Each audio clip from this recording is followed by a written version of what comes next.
because you experienced something, see it, hear it, felt it, doesn't make it truth.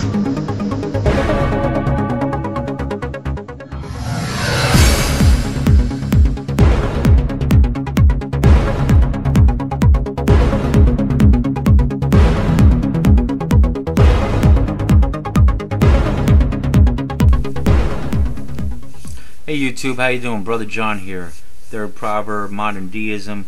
I wanted to read you a little something that I read that kind of struck a chord with me, and I hope it does with you also. Universality of Truth. Truth is.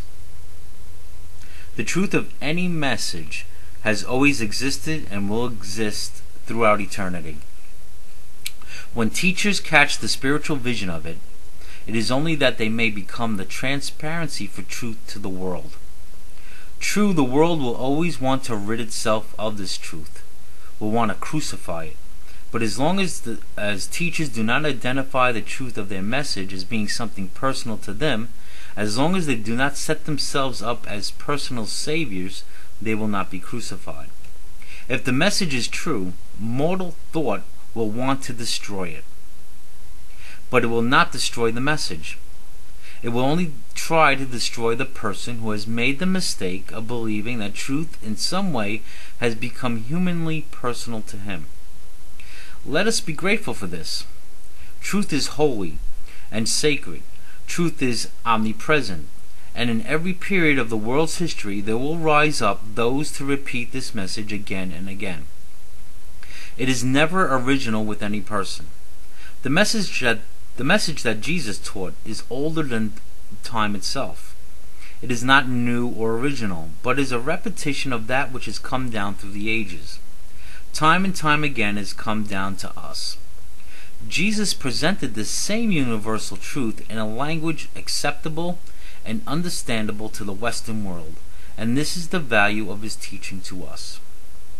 An enlightened individual may be able to impart truth to his immediate disciples or students, and for a while it may flourish and even spread. But gradually it loses its original meaning and force. It becomes a form, a creed, or a system because someone organizes it, and that is the end of it. Truth cannot survive in an organization because every organization has a head.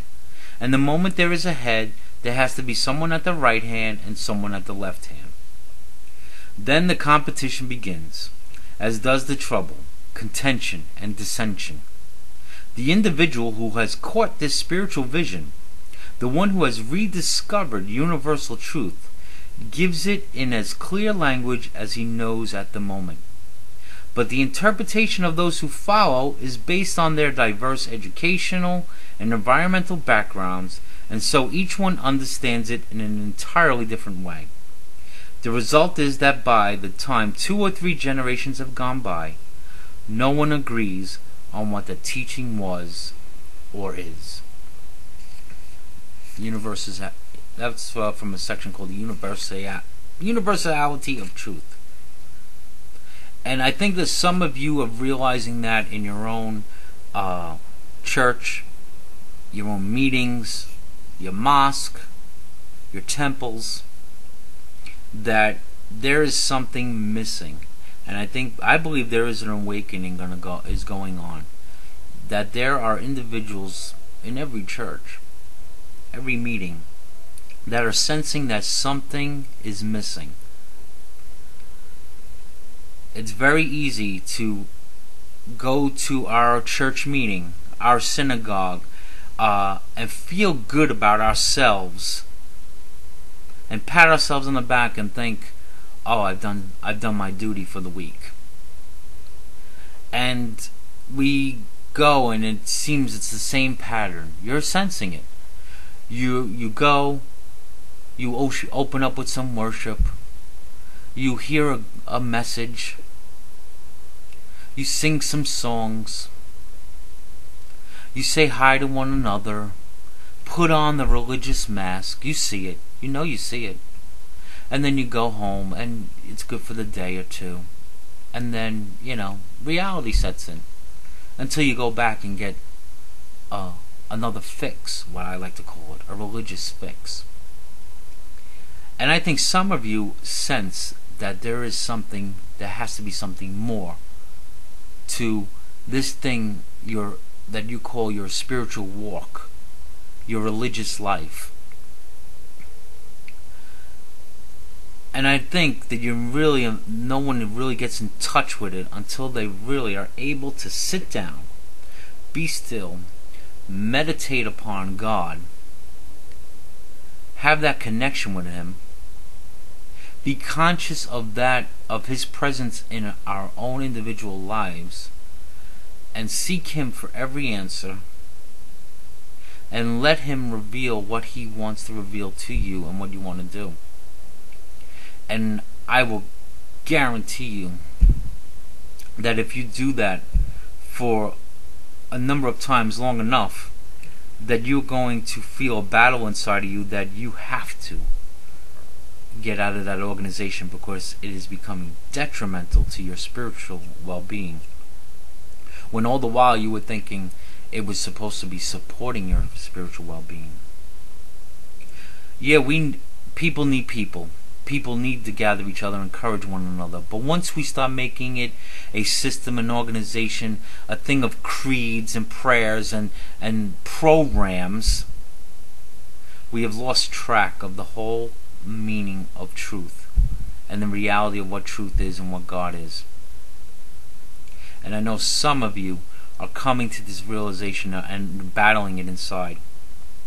Some of you battle it so hard that maybe some of you turned to be atheists or agnostics because you threw your hands up in the air and said, you know what, this bunch of stuff is a bunch of malarkey.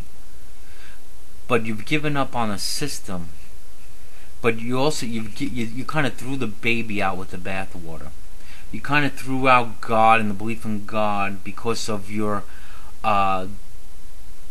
coming of distrust in a system and in people. So you threw out God with it all. Others of you ain't gonna understand what I'm saying because you're comfortable in your situation, you're comfortable in your organization, you're comfortable in your meetings because, hey, you need that pat on the back. Okay? It's your fix. It's like a drug almost. And some of you, I know a lot of you ain't gonna like hear what I'm saying, but religion can be a drug. And I know a lot of you say, well, I'm not in religion, I'm in a relationship. But you know what? You're deceiving yourself. Because if you're in any organization or feeling that you have to do things this way, you have to believe things a certain way, and everyone else needs to kind of come in line, you are in a religion. Look up the definition. The truth can set you free. And as I always say in my videos, it might just piss you off first. So I am here to piss you off so that you would wake up and be aware of the omnipresent, omniscient God that is not only around you, that is very visible, just look outside, but more importantly, you are His creation. His consciousness, His presence is in everyone's life. Yes, everyone's life. Some are just not awakened to it. They're not aware of it. That's what the quote-unquote born-again experience really is.